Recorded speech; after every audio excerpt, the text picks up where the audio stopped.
भारत के भू-आकृतिक प्रदेश। प्यारे विद्यार्थियों, आज हम बीए पार्ट थर्ड ईयर के अंतर्गत paper second geography of India, इसके अंतर्गत भारत के भू-आकृतिक प्रदेश टॉपिक का विस्तार से विश्लेषण करेंगे। ये टॉपिक एक लेक्चर सीरीज में के अंतर्गत क्रमबद्ध तरीक़ा से आपको उपलब्ध कराया जाएगा, जिसमें प्रत्येक भू-आकृतिक प्रदेश का विस्तार से विश्लेषण करते हुए अध्ययन कराएंगे।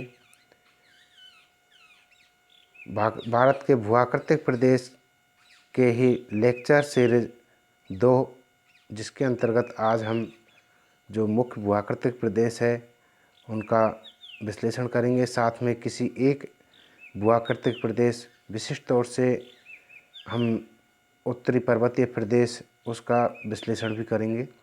मैं बल्लूराम मीणा, गवर्नमेंट कॉलेज मांगरोल। भारत के भू-आकृतिक प्रदेश।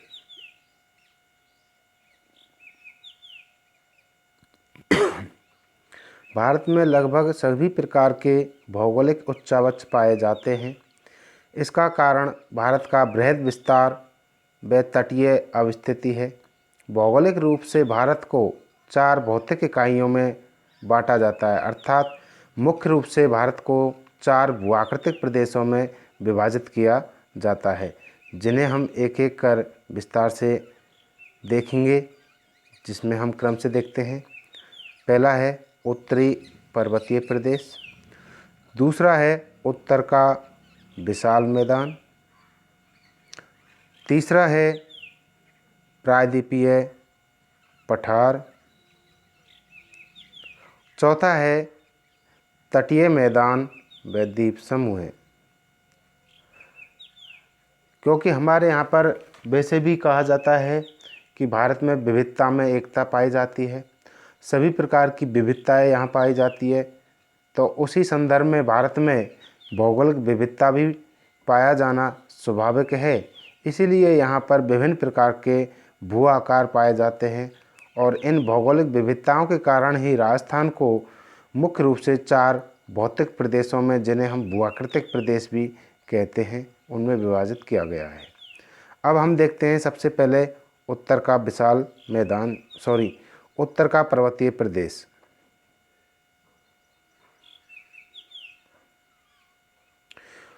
उत्तर का पर्वतीय क्षेत्र करीब 5 लाख वर्ग किलोमीटर क्षेत्र में फैला हुआ है। भूगर्भिक दृष्टि से इन नवीन पर्वतीय श्रृंखलाओं की उत्पत्ति अल्पाइन भूसंचलन का परिणाम है। यदि हम भौतिक भूगोल के अंतर्गत पृथ्वी का भूमापक समय पढ़ते हैं तो उसमें हमारे विभिन्न भूवैज्ञानिक स्केल है, मापक है, उनके अंतर्गत विभिन्न काल में पर्वतों की उत्पत्ति मानी है, दिखाई देती है, विश्लेषित होती है। उन्हीं में हम अल्पाइन जो पर्वतीकरण हुआ है उसी के अंतर्गत हिमालय पर्वत का निर्माण हुआ है और उन्हीं में इन नवीन श्रृंखलाओं को सम्मिलित किया जाता है, जो कि नवजीवी कल्प कैनोजोइक, इसे सीनोजोइक भी कहते हैं, में परिघटित हुआ है। चूँकि पर्वत श्रृंखलाएं नवीन है, इसलिए सापेक्षिक ऊंचाई अधिक है और अपरदन की क्रिया स्वाभाविक रूप से तीव्र होती है। यही कारण है कि यहाँ गहरी घाटियाँ, अनेक पर्वतीय अपर्दित स्थलाकृतियाँ पाई जाती हैं। अर्थात हम देखते हैं कि हिमालय पर्वत श्रृंखला है या भारत का उत्तरी पर्वतीय क्षेत्र है, ये नवीनतम पर्वत श्रृंखला है, जिसके कारण इसकी ऊंचाई जो सापेक्ष ऊंचाई है वो अधिक है। निरपेक्ष तो है ही, लेकिन सापेक्ष ऊंचाई है वो भी अधिक है, क्योंकि सापेक्ष ऊंचाई में जब ऊंचे पर्वत होते हैं तो उन क्षेत्रों में क्या है, अपरदन तीव्र गति से होता है, जिसकी वजह से गहरी घाटियाँ बन जाती है और गहरी घाटी से लेकर के चोटी तक का जो शिखर है वो सापेक्ष ऊंचाई कहलाता है, जबकि जो समुद्र तल है वहाँ से लेकर के चोटी तक का जो ऊंचाई है वो निरपेक्ष ऊंचाई कहलाती है। तो हमारे उत्तरी पर्वतीय प्रदेश में निरपेक्ष ऊंचाई तो जहाँ 8,848 मीटर एवरेस्ट चोटी के अनुसार हम देख सकते हैं, लेकिन इसी के साथ साथ में हम सापेक्ष ऊंचाई है उनको भी हम विश्लेषित करके देखें तो आपको दिखाई दे जाएगा कि गहरी घाटियों से लेकर के और चोटियों तक की जो ऊंचाई है वो भी काफ़ी अधिक है। स्थलाकृतिक विशेषताओं के आधार पर इस क्षेत्र को फिर से हम 3 भागों में विभाजित कर सकते हैं, जिसमें पहला है ट्रांस हिमालय, दूसरा है हिमालय और तीसरा है पूर्वांचल हिमालय। इस पूर्वांचल हिमालय को हम पूर्वांचल की पहाड़ियों के नाम से भी विश्लेषित करते हैं। तो सबसे पहले हम ट्रांस हिमालय इसे देख लेते हैं। ट्रांस हिमालय, जिसे हम तिब्बत हिमालय के नाम से भी जानते हैं।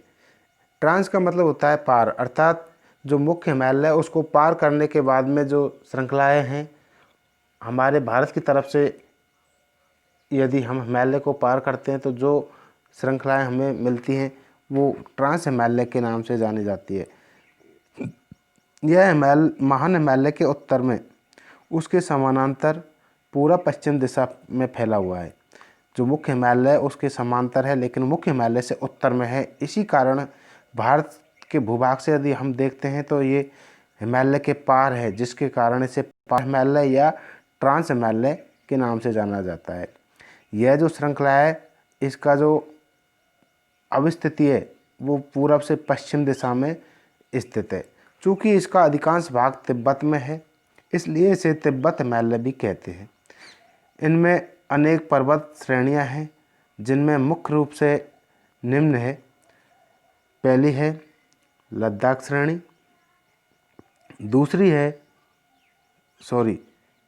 पहली है जास्कर श्रेणी, दूसरी है लद्दाख श्रेणी, तीसरी है काराकोरम श्रेणी और चौथी है कैलाश श्रेणी। अब प्रत्येक श्रेणी का संक्षेप में विश्लेषण देख लेते हैं। जास्कर श्रेणी यह 80 डिग्री पूर्वी देशांतर पर महान हिमालय से अलग होती है। इसकी औसत ऊंचाई 600 मीटर है। जास्कर श्रेणी पर ही बुंजी के निकट सिंधु नदी का गार्ज है। दूसरा है लद्दाख श्रेणी। यह 300 किलोमीटर लंबी तथा 5800 मीटर ऊंची है। यह जास्कर के समानांतर फैली हुई है। अभी हम जास्कर में शायद 600 मीटर लिखा हुआ है, सॉरी, ये जास्कर जो ऊंचाई है 6000 मीटर है और लद्दाख की है 5800 मीटर। तो लद्दाख श्रेणी है वो जास्कर श्रेणी के ही समानांतर में फैली हुई है। अगली है काराकोरम श्रेणी।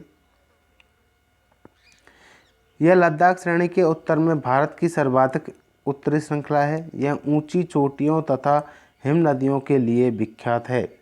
इसकी प्रमुख चोटियाँ गॉडविन आस्टन, जिसे K2 के नाम से भी जाना जाता है।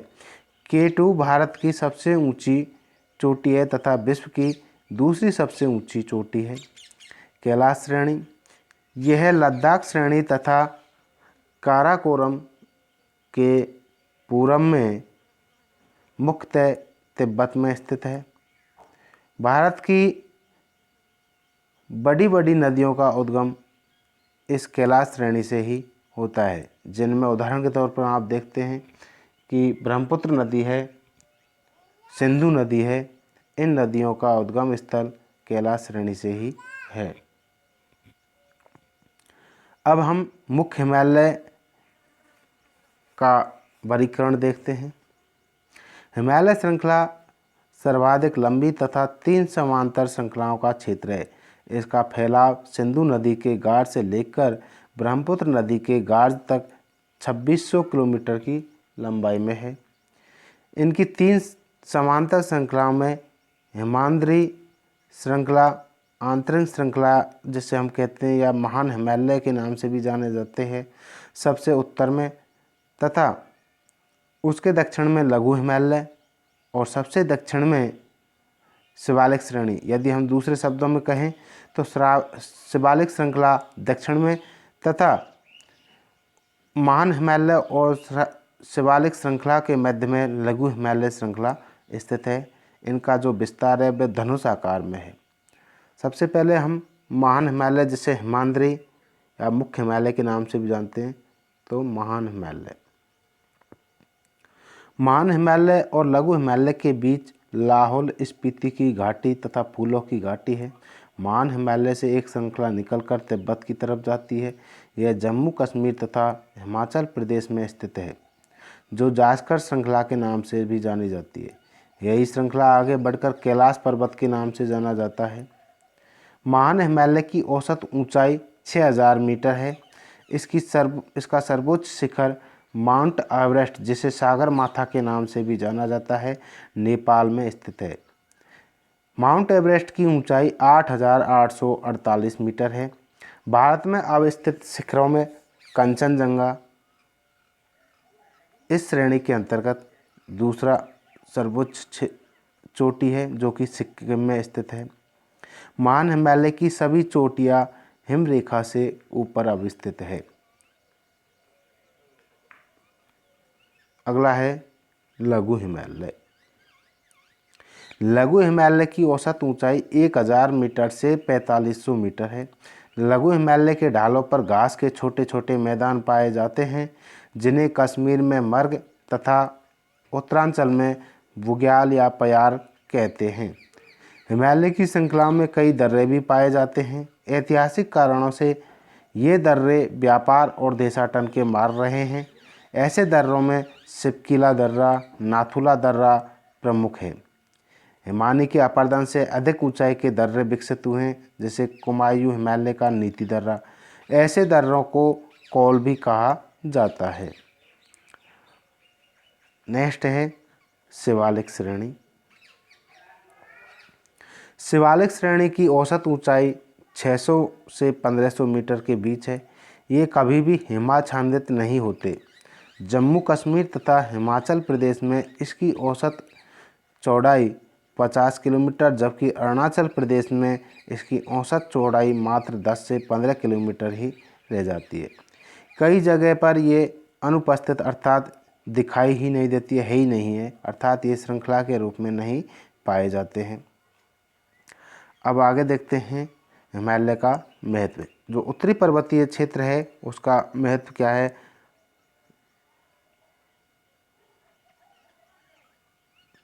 हिमालय का महत्व।